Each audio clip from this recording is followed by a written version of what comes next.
Allora, Padre Nostro è uno dei film più attesi qui alla Mostra di Venezia. Io volevo partire subito con Claudio Noce con una domanda da un punto di vista particolare. Quel Buonanotte Fiorellino messo là in mezzo che ti si pianta nel cuore, devo dire, in mezzo al film. Allora, sono contento che ti si pianta nel cuore, se così è. E in realtà è un brano che ascoltava mio fratello negli anni, diciamo, negli anni successivi all'avvenimento che noi raccontiamo all'inizio del film.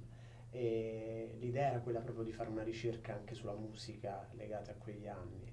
Buonanotte Fiorellino è una ninna nanna ed è un brano che aderisce molto bene a quel momento della storia e a quel momento del percorso del personaggio. L'idea che quella ninna nanna arrivi nel momento in cui lui rivede quel momento, rivede e rivive quel trauma, e quando il brano e la musica si dissimula, poi in realtà l'arrivo del padre e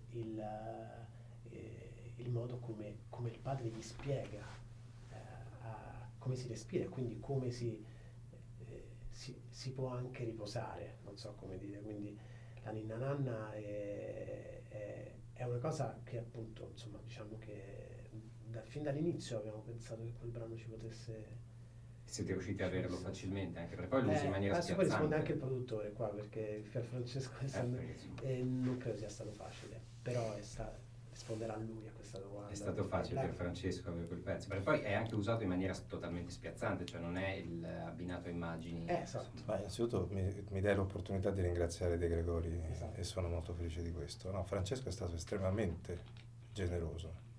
C'è anche un piccolo aneddoto. Nel giorno dell'attentato, De Gregori passò di lì perché non abitava lontano e abbracciò la mamma di Claudio. Ora questo lui l'ha ricordato quando ci siamo sentiti. Però c'è anche un'altra cosa. Buonanotte Fiorellino, al di là del fatto che è la colonna sonora dell'infanzia di tante persone ed è una delle canzoni, tra l'altro, che conoscono anche le mie figlie, non so, come una di quelle canzoni che nelle playlist da macchina dei viaggi c'è sempre. In realtà è di per sé una canzone bizzarra, nel senso che è una ninna nanna di addio, ed è un addio all'infanzia nel nostro caso, ma era un addio a un'altra cosa nell'origine di quel racconto lì. Per cui è una ninna nanna dolcissima, ma è una ninna nanna luttuosa.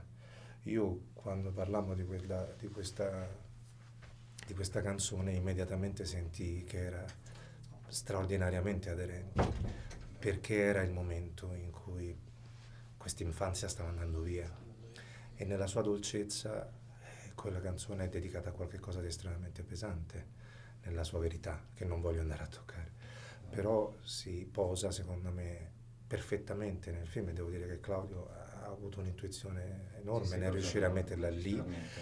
e apparentemente a contrasto, ma che accompagna in una maniera perfetta, secondo me, quella rivelazione, perché è una vera rivelazione. Poderoso.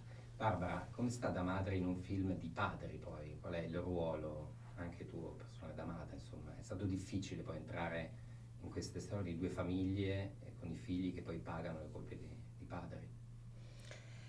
No, non è stato difficile, non è stato, perché penso che lei abbia un ruolo specifico, cioè non lo guarda da fuori, non va in punta di piedi, è presente, è pesante, insomma, è una figura forte, perché è veicolo, è tramite. Tra questi uomini, questa figura femminile si fa carico di tutto, cioè di tutti questi rapporti, sai quando dice una persona, tipo il gioco della bottiglia, no? Quando dici una cosa a uno, uno dice una... Ecco, lei è la bottiglia e lo fa responsabilmente, lo fa piacevolmente, ecco, non è una cosa imposta da altri, è un ruolo che lei ha e che ha definito a cui tiene tantissimo, quello è il suo. Nel film c'è la possibilità per lei di anche liberarsi un po' di questo, anche di lasciare un pochino questa responsabilità al padre, perché capisce che c'è una possibilità per il papà di, di amare in un altro modo, è come se regalasse un po', no? Della sua responsabilità. Sì, è verissimo. Brevemente, quanto è importante essere qui a Venezia in questo momento? È una gioia, una festa per noi. Vabbè, è una Sì, vera festa. 3 anni e mezzo fa siamo partiti con un caffè in un bar, adesso siamo qui e non c'è niente di scontato. Per quello che mi riguarda è una festa vera e sono grato a Barbera, sono grato ai selezionatori, sono grato al fatto che questa cosa ci sia fisicamente e da parte nostra dobbiamo fare dei film che le persone possano andare a vedere con voglia in cui si ritrovano. Questo è il nostro compito, questo penso. Perfetto. Grazie mille ragazzi. A te. Te. Grazie.